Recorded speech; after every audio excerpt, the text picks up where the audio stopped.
Today our topic of discussion is Staphylococci. Staphylococci are the members of gram-positive bacteria.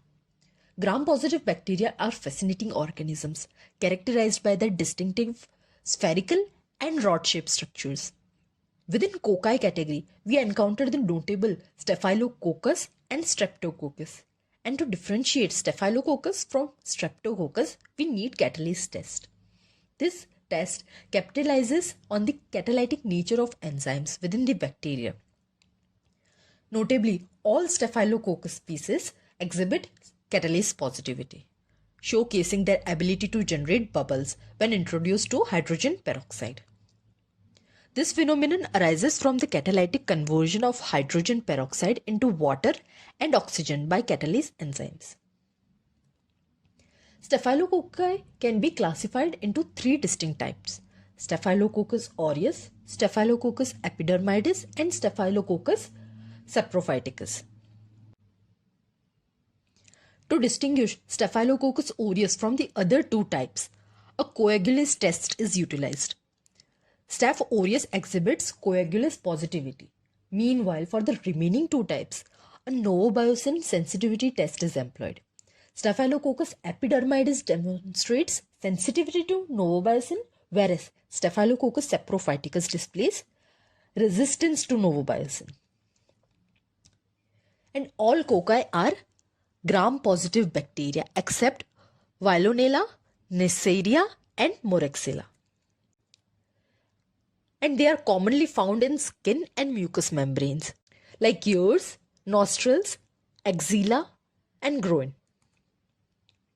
Staphylococcus aureus are gram-positive spherical shaped bacteria that form clusters and are present as bunch of grapes under microscope.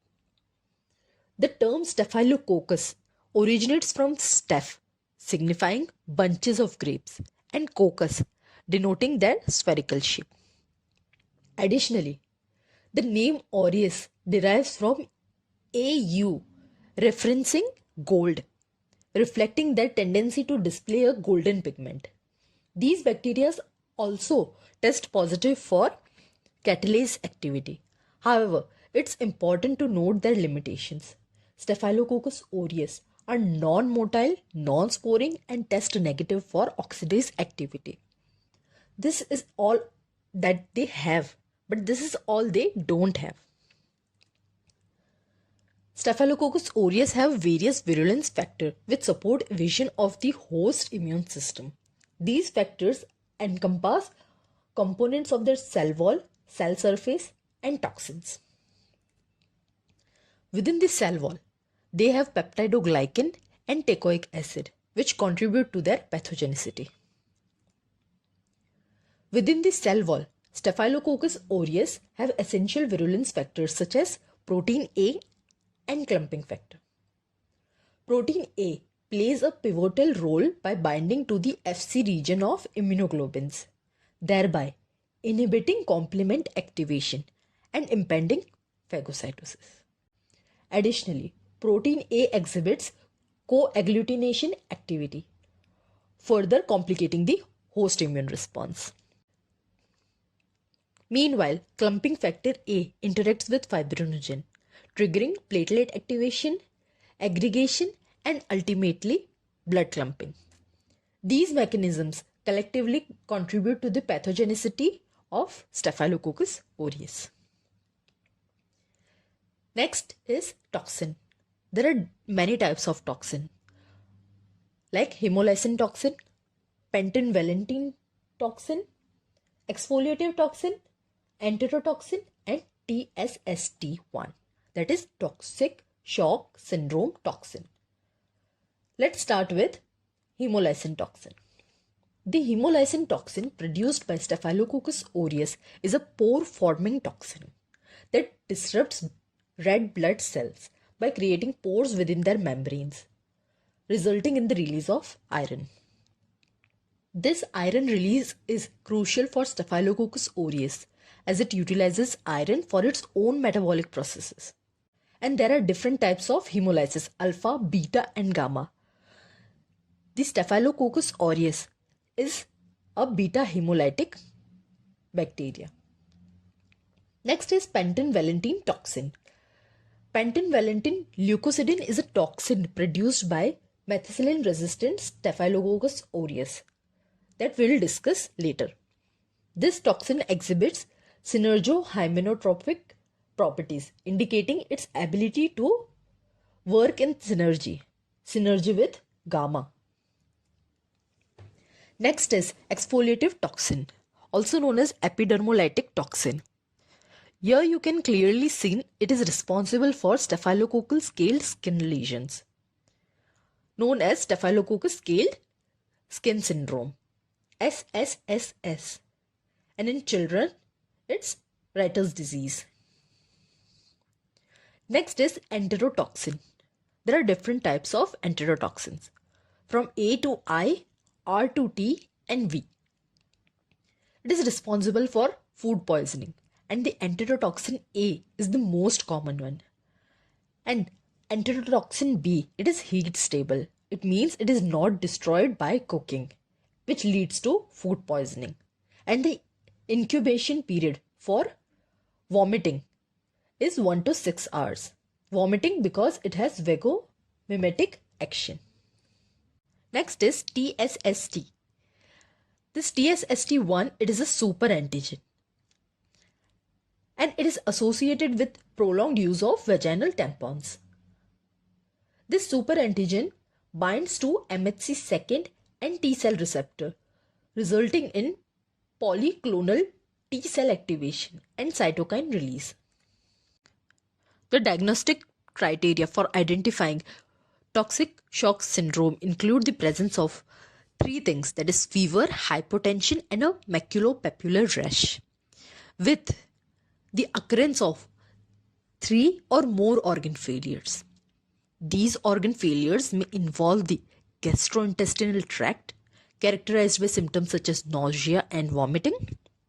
Additionally, kidney involvement may be indicated by serum creatinine levels twice the normal value, while liver function may be compromised, as evidenced by elevated SGOT, SGPT levels.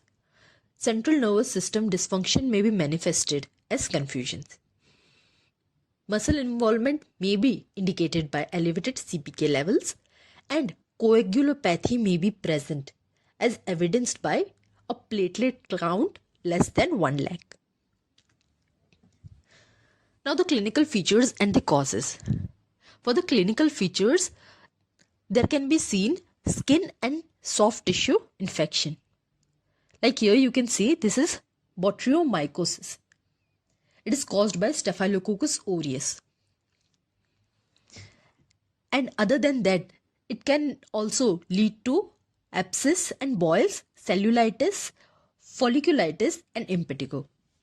There can also be seen necrotizing fasciitis, osteomyelitis, infective arthritis, food poisoning, toxic shock syndrome, pneumonia and pneumococele, and acute infective endocarditis. In the diagnostic process, various approaches are employed, including microscopy, where Staphylococcus aureus colonies are observed in clusters resembling bunches of grapes. Another method involves culture, which utilizes different growth media. One commonly used medium is nutrient agar, where Staphylococcus aureus colonies exhibit a characteristic golden color due to the presence of staphyloxanthin, also known as beta-carotene, particularly evident at 22 degrees Celsius. Additionally, these colonies are non-diffusible. Another culture medium is blood agar, which demonstrates beta hemolysis. Staphylococcus aureus colonies on blood agar present as pink-headed with a narrow zone of hemolysis surrounding them. An additional medium employed for diagnosis is mannitol salt agar. Staphylococcus aureus exhibits a positive reaction for mannitol salt agar, fermenting mannitol and producing a distinctive yellow coloration. In contrast, Staphylococcus epidermidis typically displays a pink coloration on mannitol salt agar. Another diagnostic technique utilized is the catalase test, As previously mentioned, where Staphylococcus aureus demonstrates the production of bubbles when exposed to hydrogen peroxide.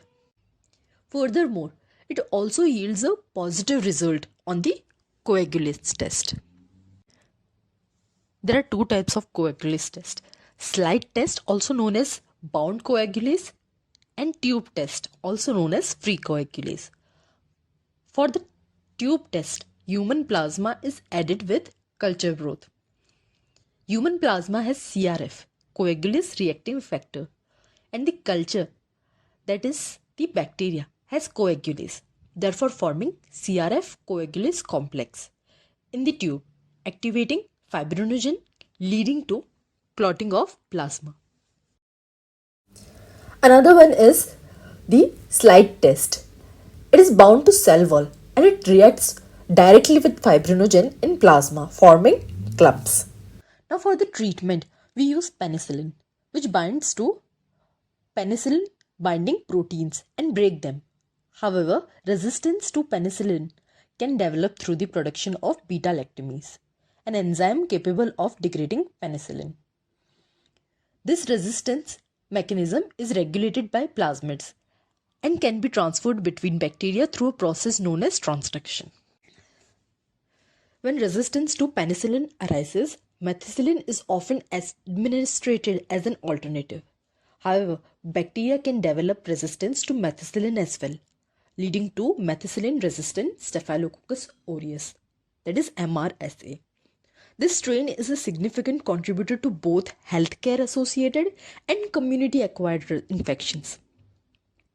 Resistance in MRSA is mediated chromosomally by the MAC-A gene, resulting in the alteration of penicillin binding proteins to PBP2A, from PBP to PBP2A. The most common mode of MRSA transmission is through the hands of the healthcare workers. To eliminate MRSA, various categories can be employed. For nasal carriers, mupirocin ointment can be applied, while chlorhexidine washes are effective for the other areas of the body. Additionally, regular hand washing is crucial as a precautionary measure. It's important to note that some MRSA strains release pentanvalentine leukocidine, which can induce leukocyte death and tissue necrosis. And for MRSA, we can use vancomycin and linezolid. This was all about Staphylococcus aureus. Moving from Staphylococcus aureus, we encountered two other notable species, Staphylococcus epidermidis and Staphylococcus saprophyticus. Staphylococcus epidermidis is more common and often associated with prosthetic heart valve endocarditis. It exhibits sensitivity to novobiocin. On the other hand, Staphylococcus saprophyticus is characterized by its urease positive nature and resistance to novobiocin. It stands as the second most common cause of urinary tract infections in sexually active women, with Escherichia coli being the primary culprit.